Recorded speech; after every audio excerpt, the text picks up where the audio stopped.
ध्यान योग की महिमा बतलाऊंगा।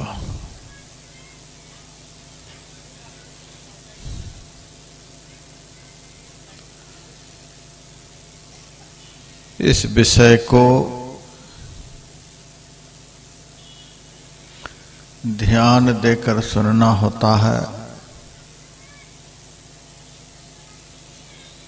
और करना भी होता है।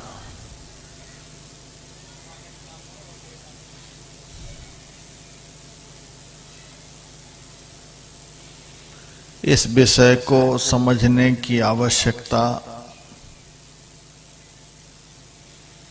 संसार के समस्त लोगों को है।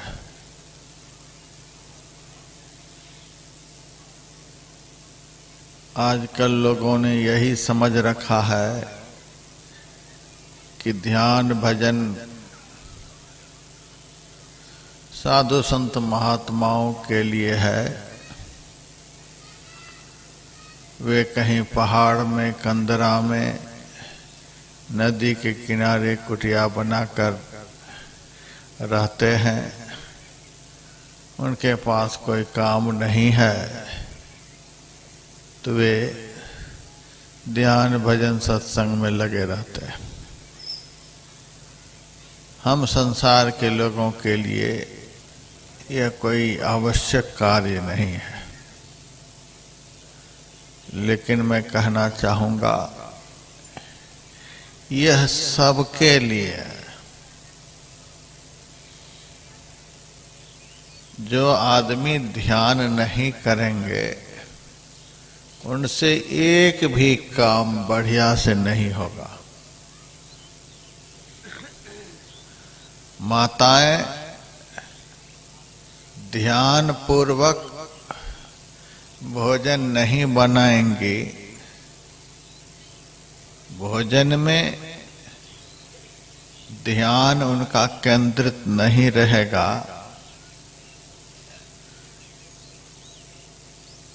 तो सब्जी जल जाएगी, दाल में अधिक नमक पड़ जाएगा, हल्दी छूट जाएगी, नमक की जगह चीनी डाल देंगे। जो माताएं जितना ध्यान देकर, जितना एकाग्र मन से भोजन बनाती हैं, उनका बनाया हुआ भोजन उतना ही अच्छा होता है, उतना ही स्वादिष्ट होता है।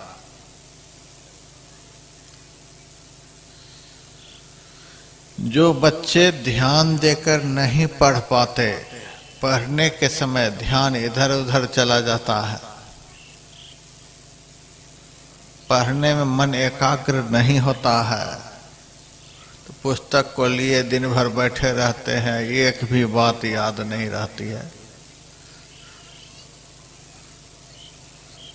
तो बहुत ध्यान देकर बच्चे को पढ़ना होता है। मेरे से बहुत बच्चे ध्यान साधना की विधि सीखते हैं। क्लास में टॉप करते हैं, कॉलेज में टॉप करते हैं, यूनिवर्सिटी में टॉप करते हैं, बहुत बड़े बड़े पद पर चले जाते हैं। खेतों में काम करने वाले ध्यान देकर काम नहीं करेंगे तो खेती का काम ढंग से नहीं होगा। दुकानदार लोग दुकान पर एकाग्रता पूर्वक नहीं रहेंगे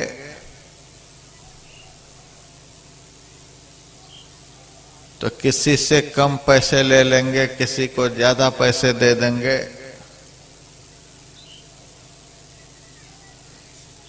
दुकानदारी ठीक से नहीं हो पाएगी।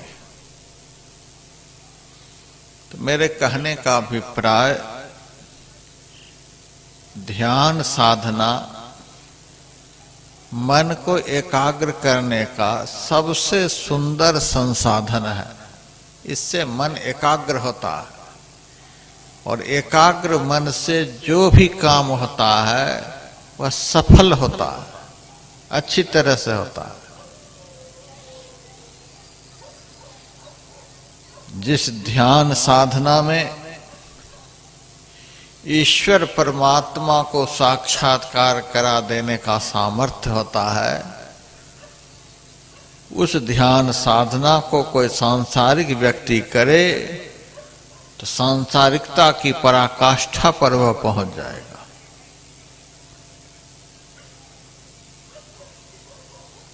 भौतिक क्षेत्र में भी उन्नति करेगा और आध्यात्मिक क्षेत्र में भी उसका उत्थान होगा। इसीलिए यह विषय सब किसी के लिए परम आवश्यक है। और जिसका हम ध्यान करेंगे उनके अंदर जो गुण होगा धीरे धीरे हमारे में आने लग जाएगा। किसी राक्षस का चित्र देखकर उस चित्र का आप चिंतन करें, आपका स्वभाव राक्षसी बन जाएगा। किसी जानवर के चित्र का आप अधिक से अधिक चिंतन करें, आपकी पाशविक वृत्ति हो जाएगी। किसी चोर उचक्के का आप चिंतन करें, उसमें आप ध्यान लगाएं, आपकी भी वैसी वृत्ति बनने लग जाएगी। जैसे व्यक्ति का चिंतन किया जाता है, उस व्यक्ति के अंदर जो गुण होता है चिंतन करने वाले में आने लग जाता है। इसीलिए ध्यान किसी साधारण आदमी का नहीं किया जाता है। ध्यान के लिए ईश्वर हैं, परमात्मा हैं, देवी देवता हैं, संत सद्गुरु हैं, इन सब का ध्यान किया जाता है। श्रेष्ठ लोगों का ध्यान किया जाता है। उनमें ध्यान लगाने से, उनका चिंतन करने से, चिंतन करने वाले के अंदर श्रेष्ठता, वरीयता, ये सब महत्तम गुण आने लग जाते हैं। तो सबसे बड़ा यदि संसार में बनना हो, सबसे श्रेष्ठ पुरुष यदि संसार में बनना हो, सबसे अधिक गुणवान यदि संसार में बनना हो, सबसे अधिक धनवान यदि संसार में बनना हो, सबसे बढ़कर यदि संसार में बनना हो, जो सबसे बड़े हैं, जो सबसे श्रेष्ठ हैं, जो सबसे महान हैं, उनका ध्यान करें, उनका चिंतन करें, उनमें अपने मन को लगाएं। उनके उदात्त गुण आप में आने लग जाएंगे और धीरे धीरे आप महान बन जाएंगे। एकलव्य गया था द्रोणाचार्य के पास, गुरुदेव मैं आपसे धनुर्विद्या सीखना चाहता हूं। द्रोणाचार्य ने कहा, देखो मैं राजकुमारों को ही धनुर्विद्या सिखलाता हूं, अन्य जाति के लोगों को मैं धनुर्विद्या नहीं सिखलाता। तू जंगल में रहने वाला निकृष्ट जाति का है, तुमको मैं यह विद्या नहीं सिखलाऊंगा। एकलव्य निराश होकर वहां से चला गया। जंगल में रहता ही था। द्रोणाचार्य की एक मूर्ति उन्होंने मिट्टी लेकर बना ली और उसी मूर्ति का एकलव्य चिंतन करने लगा आंखों को बंद करके ध्यान करने लगा, उस मूर्ति की शकल को अपने अंदर में बसाने लगा और उस ध्यान के बल से उनको जो अंदर ही अंदर ज्ञान प्राप्त होता था, मार्गदर्शन प्राप्त होता था, बुद्धि विवेक पैदा होता था, तो उसे प्राप्त कर ध्यान से उठने के बाद अपने आप से ही धनुष पर बांध रखकर निशाना साधता था और निशाना को साधते साधते इतना बड़ा निशानेबाज बन गया, कौरव दल के, पांडव दल के सारे राजकुमारों को उन्होंने हैरत में डाल दिया। एक दिन द्रोणाचार्य समस्त राजकुमारों को साथ में लेकर जंगल में घूम रहे थे। उनके साथ में एक पालतू कुत्ता भी चल रहा था। एकलव्य उस वक्त अपनी कुटिया में बैठकर गुरु द्रोणाचार्य की प्रतिमा का ध्यान कर रहा था। कुत्ता का स्वभाव कभी राजकुमारों के साथ चले तो कभी इधर उधर घूमने लग जाए। इधर उधर घूमता हुआ कुत्ते का ध्यान गया कुटिया की तरफ। कुटिया के अंदर जब झांकने लगा तो भील कुमार को ध्यान करते हुए देखा। उनका रूप बड़ा काला कलूटा विभत्स था। उस रूप को देख करके कुत्ता जोर जोर से भौंकने लगा। इससे भील कुमार का ध्यान भंग हो गया और उनके मन में हुआ, अभी ध्यान का समय पूरा नहीं हुआ था, इस कुत्ते ने मेरा ध्यान भंग कर दिया। ऐसा करता हूं कि इसके मुंह को बंद कर देता हूं। धनुष के ऊपर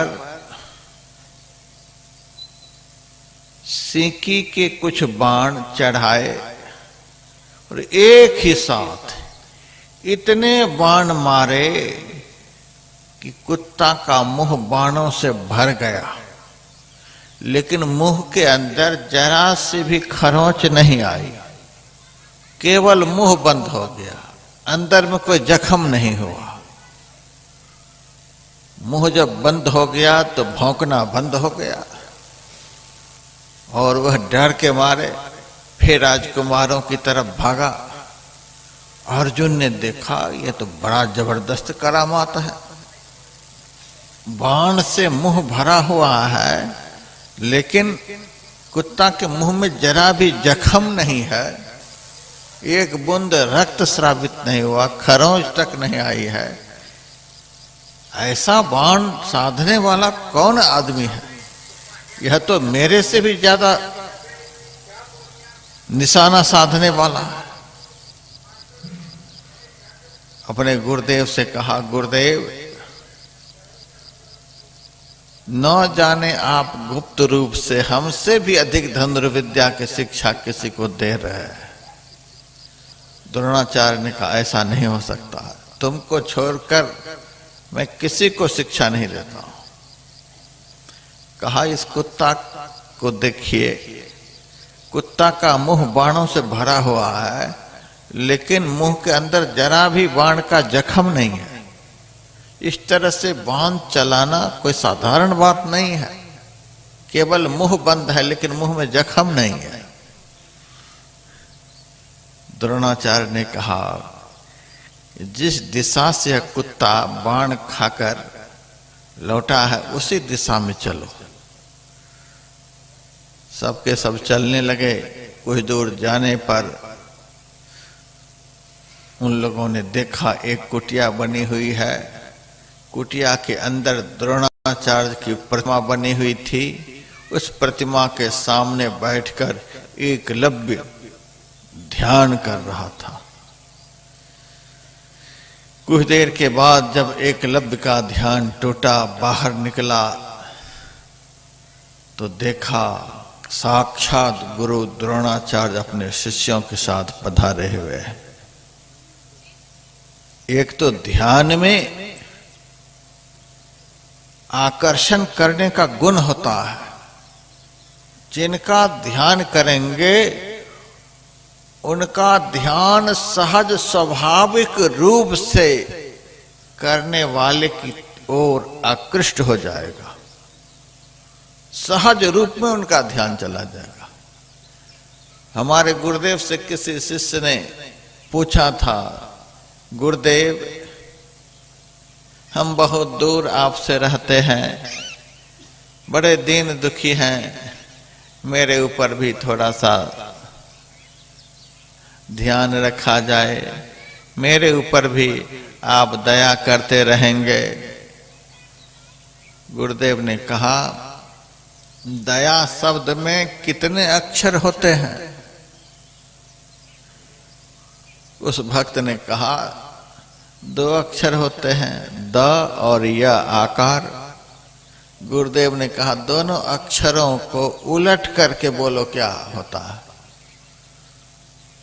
कहा, गुरुदेव दया का उल्टा तो याद होती है।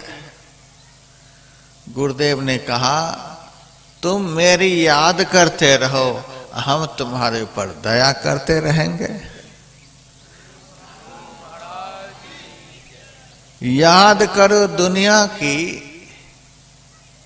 स्मरण करो दुनिया का, चिंतन करो दुनिया का, दया भगवान करेंगे, ऐसा नहीं होता है।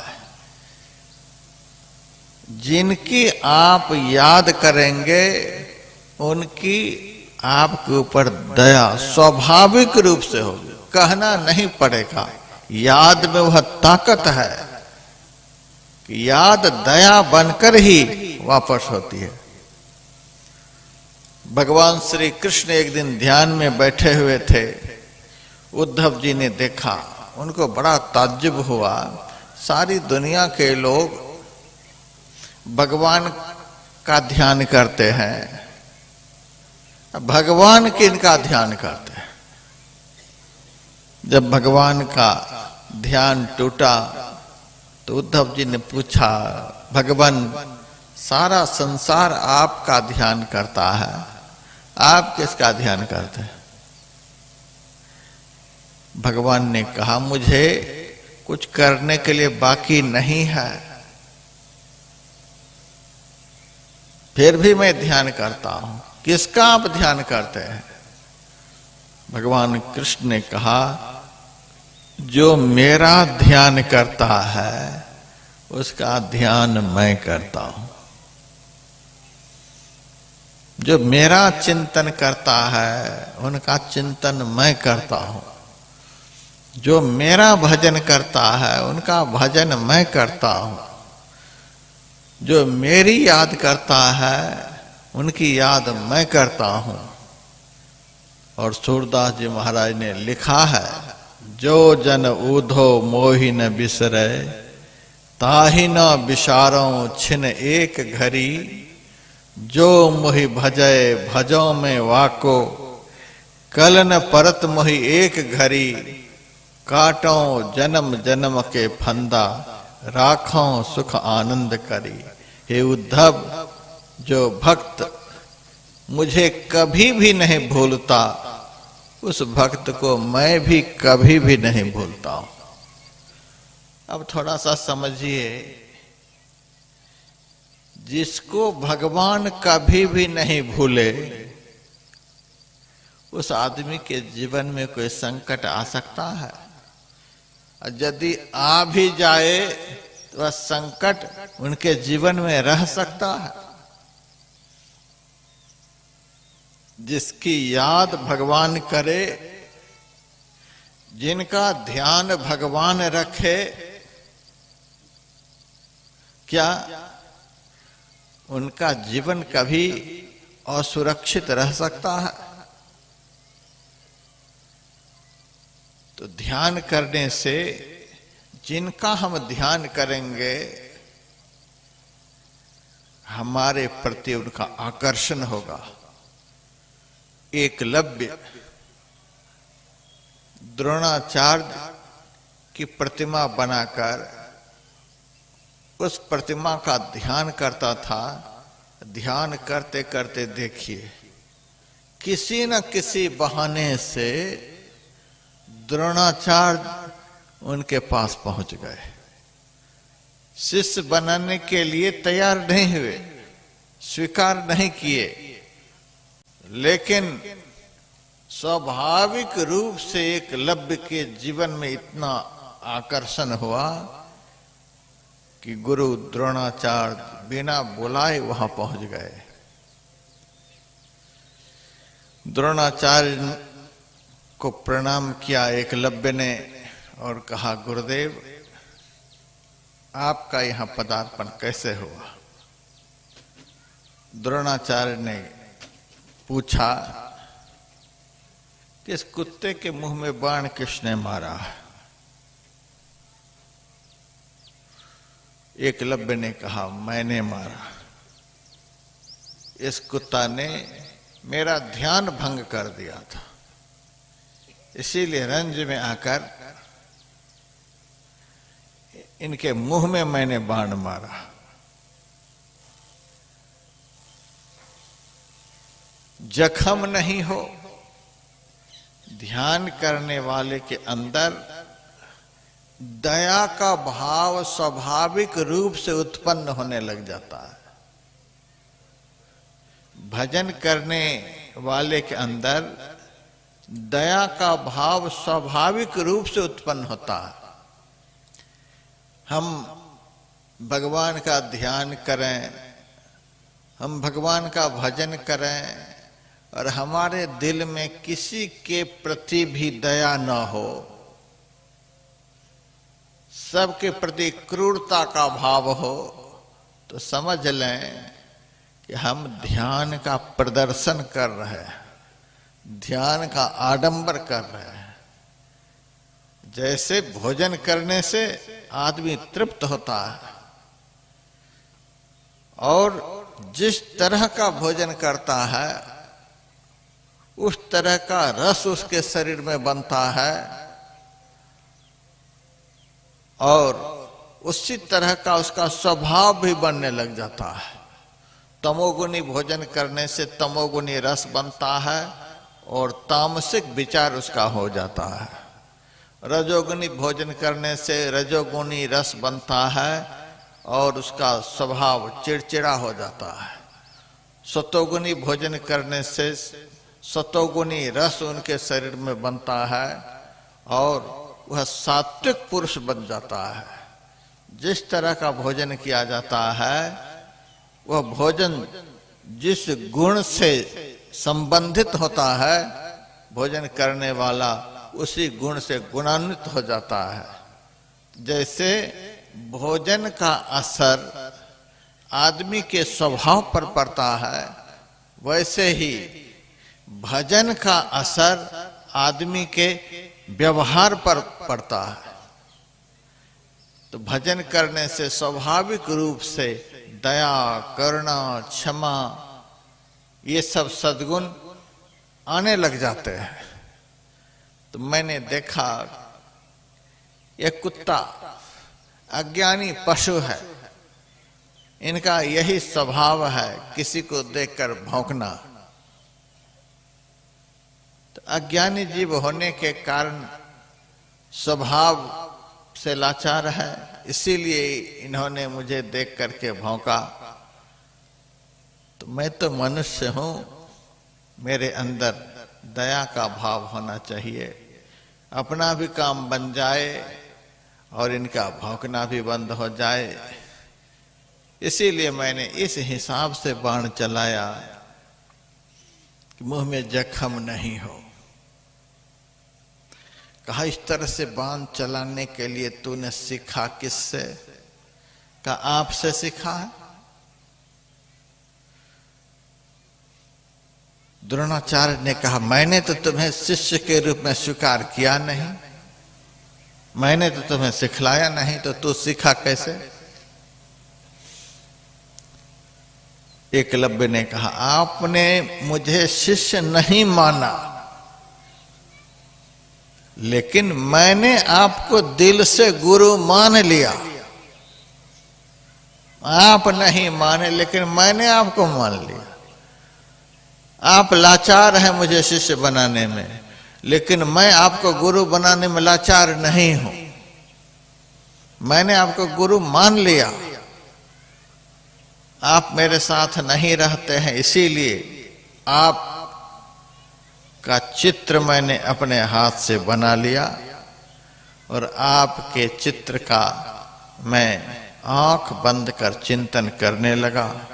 और आपका चिंतन करने से आपसे मुझे मार्गदर्शन प्राप्त होने लगा।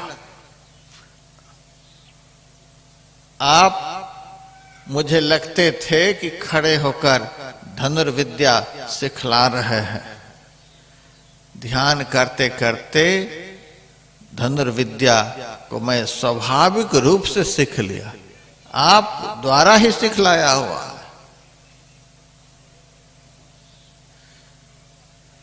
महाभारत में यह प्रसंग लिखा हुआ है।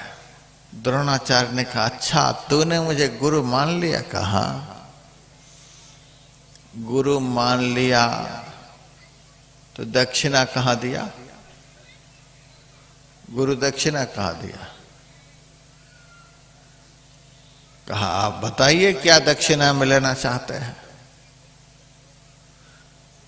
द्रोणाचार्य ने कहा अपने हाथ से दायां हाथ का अंगुष्ठा काटकर दक्षिणा में मुझे दे दो। कहा ठीक है, आप यहीं पर थोड़ी देर रुकें। उनकी कुटिया में छोटी सी तलवार थी, भील था।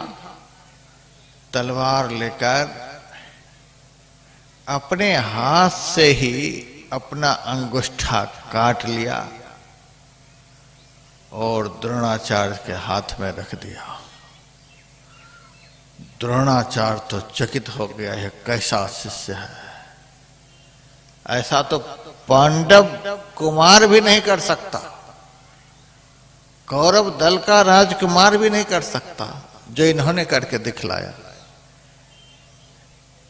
भीतर ही भीतर दया आ गई और आशीर्वाद दिया, अवश्य मैंने छल करके तुम्हारा अंगुष्ठा कटवा लिया कि तू मेरे शिष्य अर्जुन से आगे ना बढ़ सको, लेकिन तुम्हारा उदात्त भाव देख करके, उत्कृष्ट विचार को देख करके मेरा हृदय द्रवीभूत हो गया है और मैं तुम्हें आशीर्वाद देता हूं। 5 अंगुल को कौन कहे, 25 अंगुल हाथ में हो जाने पर भी धनुर्विद्या का जो ज्ञान नहीं हो सकता, वह ज्ञान 4 अंगुल के होने पर भी तुम्हें प्राप्त हो जाएगा। तो मेरे कहने का अभिप्राय है, ध्यान करने से ध्येय का सारा गुण ध्याता में स्वाभाविक रूप से आने लग जाता है। जब रामा दल से रावण की सेना अंधाधुंध मरती चली गई, रावण देखा अब तो हम पराजित हो जाएंगे, तो कुंभकर्ण को जगाने के लिए गया। जैसे तैसे जगाया। कुंभकर्ण जगकर रावण से कहता है, असमय में तूने मुझे क्यों जगाया? रावण ने कहा, तुमसे सहायता के लिए। सहायता किस बात की? कहा, मेरा राम से युद्ध चल रहा है और राम की सेना ने हमारी सारी सेना को समाप्त कर दिया है, तुम मेरी सहायता करो। कुंभकर्ण ने कहा, राम का तो भजन करना चाहिए, राम से तुम्हारी लड़ाई चल रही है। जिनका भजन करना चाहिए उनसे लड़ाई चल रही है, तो तुम्हारी विजय होगी कैसे?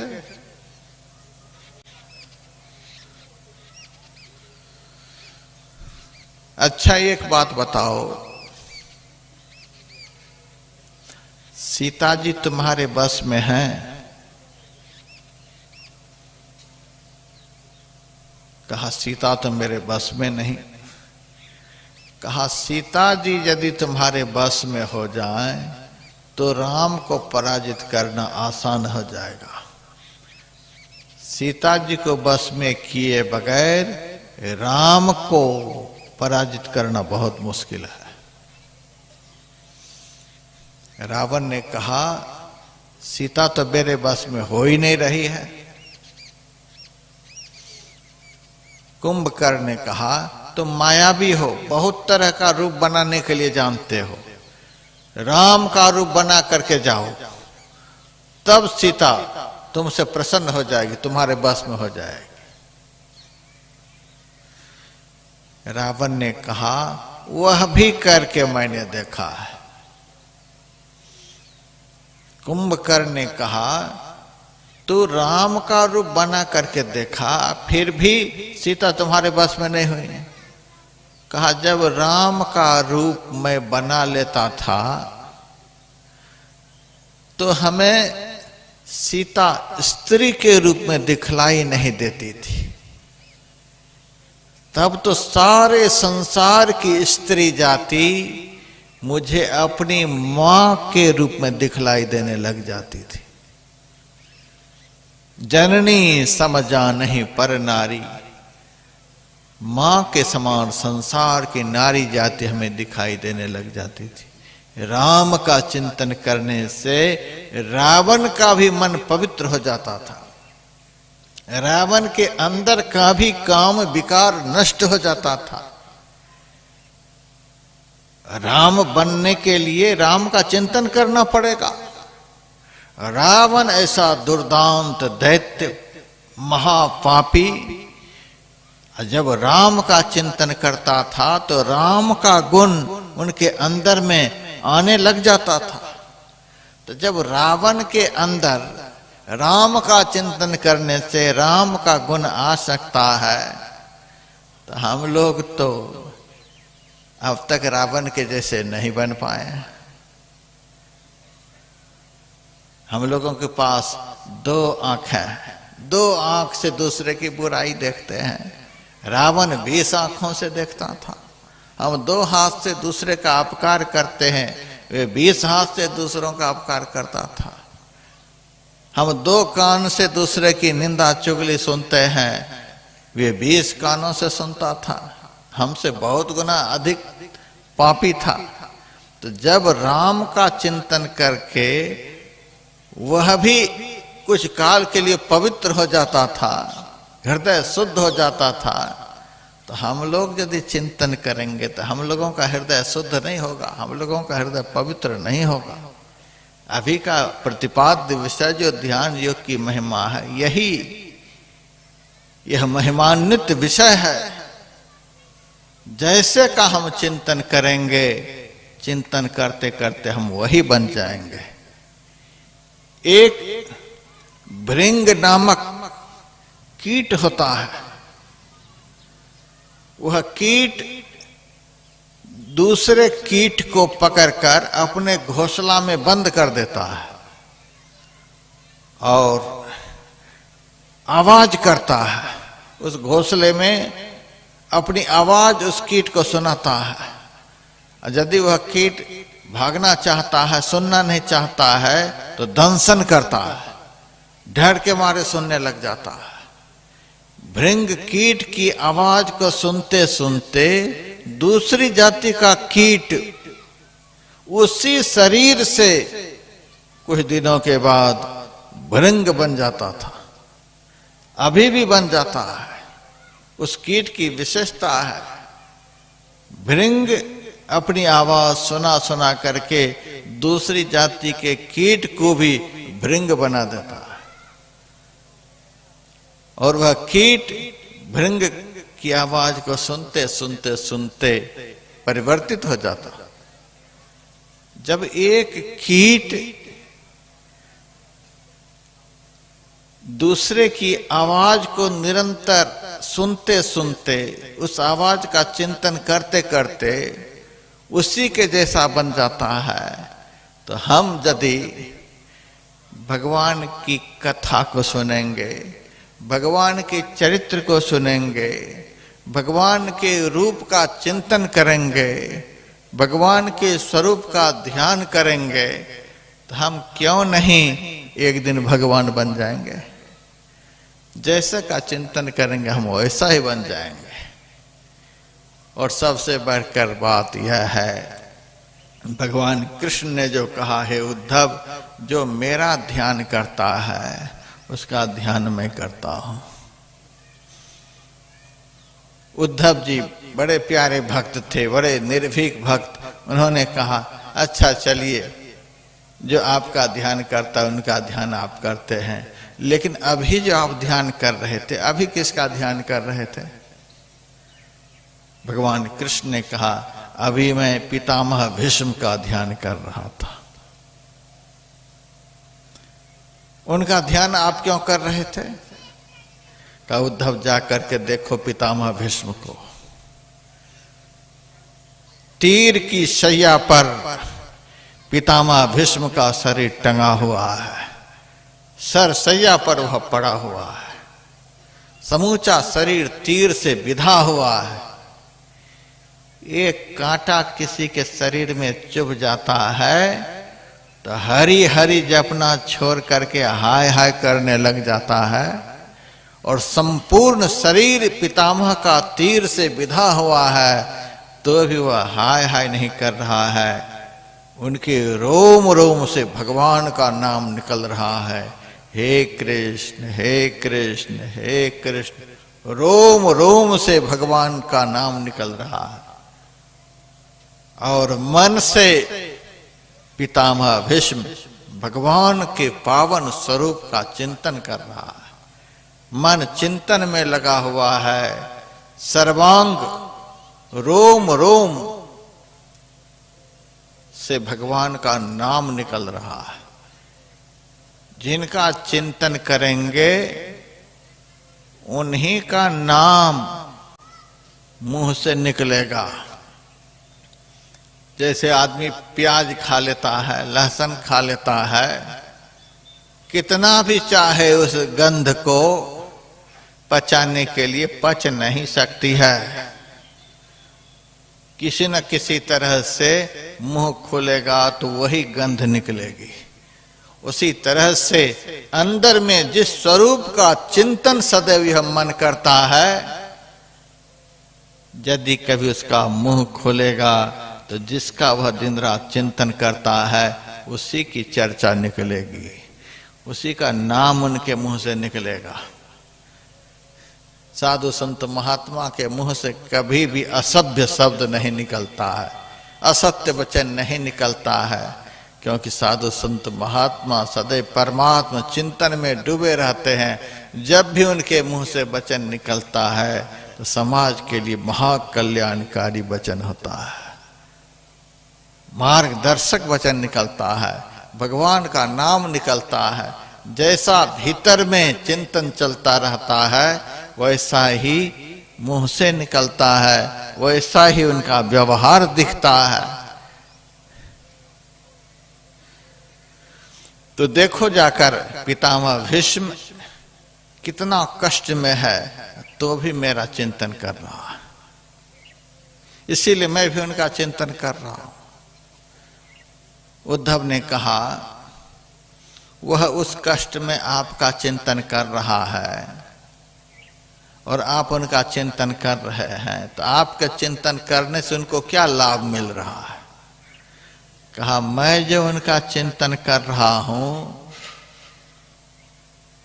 इससे उसको यह लाभ मिल रहा है कि शरीर तो तीर से बिधा हुआ है लेकिन उनको कोई कष्ट नहीं हो रहा है। जो मेरा चिंतन करता है, जो मेरा भजन करता है, जो मेरा ध्यान करता है, उनके जीवन में जो संकट आता है, उनके जीवन में जो दुख आता है, उनके जीवन में जो कष्ट आता है, उस दुख को, उस विपत्ति को, उस संकट को मैं हरण कर लेता हूं। एक बार हनुमान जी किसी रास्ते से जा रहे थे, एक लड़का खड़ा खड़ा पेशाब कर रहा था, मुंह से सीताराम सीताराम सीताराम जप रहा था। हनुमान जी को बड़ा अटपटा लगा, इस मूर्ख को यही जगह है भगवान का नाम लेने का। एक छड़ी उठाई और पीठ पर 2 छड़ी लगा दी। मूर्ख, यही जगह भगवान का नाम जपने का है। वह लड़का रोता हुआ घर भाग गया। हनुमान जी आगे बढ़े। रात में जब भगवान की सेवा में हनुमान जी लगे तो पीठ पर 2 छड़ी का दाग पड़ा हुआ था। भगवान से कहा, भगवान आपकी पीठ पर छड़ी का दाग पड़ा हुआ, किसने आपके ऊपर ऐसा प्रहार किया? भगवान ने कहा, तू ही प्रहार करता है, तू ही मेरे से पूछता है। हनुमान जी ने कहा, ऐसा कभी संभव है? ऐसा कभी हो सकता है? कहा, क्यों नहीं हो सकता है? हमें तो स्मरण में नहीं आता कि जीवन में कभी ऐसा दुष्कृत्य मेरे से हुआ हो। भगवान ने कहा, आज ही तूने ऐसा दुष्कृत्य किया है, मुझे स्मरण में नहीं आ रहा है। भगवान ने याद दिलाई कि जब तू मेरे पास आ रहा था तो रास्ते में एक बालक मेरा नाम ले रहा था, सीताराम सीताराम सीताराम जप रहा था, पेशाब भी कर रहा था। तूने उसके ऊपर छड़ी नहीं लगाई? कहा, मुझे तो बड़ा रंज हुआ, यही जगह है भगवान का नाम लेने का, इतना पवित्र नाम, पेशाब करते हुए। भगवान ने कहा, मैंने आज तक किसी शास्त्र में ऐसा कहा है कि पेशाब करता हुआ कोई मेरा नाम नहीं ले, शौचालय में कोई मेरा नाम नहीं ले, भोजन करते हुए मेरा नाम नहीं ले, दफ्तर में काम करता हुआ मेरा नाम नहीं ले, लेटे लेटे मेरा नाम नहीं ले? कहीं ऐसा मैंने कहा है? किसी को ऐसा उपदेश दिया है? यही तो एक ऐसा कर्म है कि संसार के सारे कार्यों को करते हुए भी आदमी कर सकता है। वह नीच निकृष्ट आदमी है संसार में जो कहता है मेरे पास भजन के लिए समय नहीं है, मेरे पास समय नहीं, महाराज मैं वहां काम करता हूं, वहां काम करता हूं, वहां काम करता हूं। भजन करना सबसे सरल काम है। भजन करना संसार का सबसे महान कर्म है। भजन करना संसार का सबसे फलदायक कर्म है। यह कर्म ऐसा है जिस कर्म का सबसे महानतम फल प्राप्त होता है। अर्थ धर्म काम मोक्ष, कौन ऐसा सत्कर्म है जो चारों फल प्रदान कर सके, परमात्मा रूपी फल की प्राप्ति करा सके? ऐसा कौन सत्कर्म है? सबसे महानतम सत्कर्म और सबसे यह सहज सरल है। क्या द्विजात क्या शूद्र, ईश को वेश्या भी भज सकती है, स्वप्चों को भी भक्ति भाव में सुचिता कब तज सकती है। अनुभव से कहता हूं मैंने इसे कर लिया है बस में, जो कोई चाहे पिए प्रेम से, अमृत भरा है इस रस में, जो चाहे सो कर सकता है। स्त्री हो पुरुष हो बालक हो वृद्ध हो कोई भी हो। ध्रुव प्रहलाद ने तो दुनिया को दिखला दिया कि 5 साल की उम्र में भी यह काम किया जा सकता है और परमात्मा रूपी फल को प्राप्त किया जा सकता है। आज छोटे छोटे बच्चे जब साधु संत की शरण में जाते हैं तो लोगों को लगता है कि बच्चे पागल हो गए, बच्चे पागल हो गए। मैंने एक लड़का को मद्रास में दीक्षा दी, भजन करने का रास्ता बतलाया, और वह बालक आज इतना बड़ा ऑफिसर बन गया है कि दुनिया के लोग उनको देखने के लिए जाते हैं। भजन करने से परमात्मा पद की प्राप्ति हो सकती है, तो भजन करने से संसार का पद प्राप्त नहीं होगा। मैंने पहले बतलाया, भजन करने से मन पवित्र होता है, भजन करने से मन एकाग्र होता है। जिस कर्म के करने से मन की पवित्रता बढ़ती है, जिस कर्म के करने से मन की एकाग्रता बढ़ती है, उस पवित्र और उस एकाग्र मन से संसार का भी जो काम करेगा तो उस काम में भी वह सफल होगा, और सबसे अधिक सफल होगा। एकाग्र मन से ही जो कर्म होता है उसी कर्म में सफलता मिलती है। मन कहीं है, काम कहीं है, एकाग्रता नहीं है तो काम बढ़िया से नहीं होगा।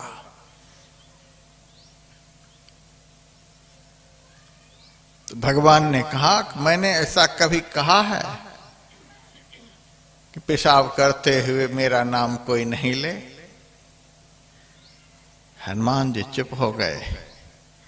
कहा, तूने उस बालक के ऊपर जो प्रहार किया, वो बालक मेरा नाम ले रहा था, और मेरा नाम लेना यह मेरा भजन ही तो है।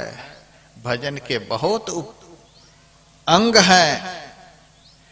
भजन करने वाले महापुरुष का संग करना भी भजन है। भजन करने वाले महापुरुष की वाणी को सुनना यह भी भजन ही है। भजन करने वाले महापुरुष की सेवा करनी यह भी भजन ही है। भजन करने वाले के साथ में बैठकर भगवान का गुणगान करना यह भी भजन ही है। भजन करने वाले महापुरुष भगवान के जिस नाम का सुमिरन करने के लिए बतलाते हैं, वह नाम का सुमिरन करना भी भजन है।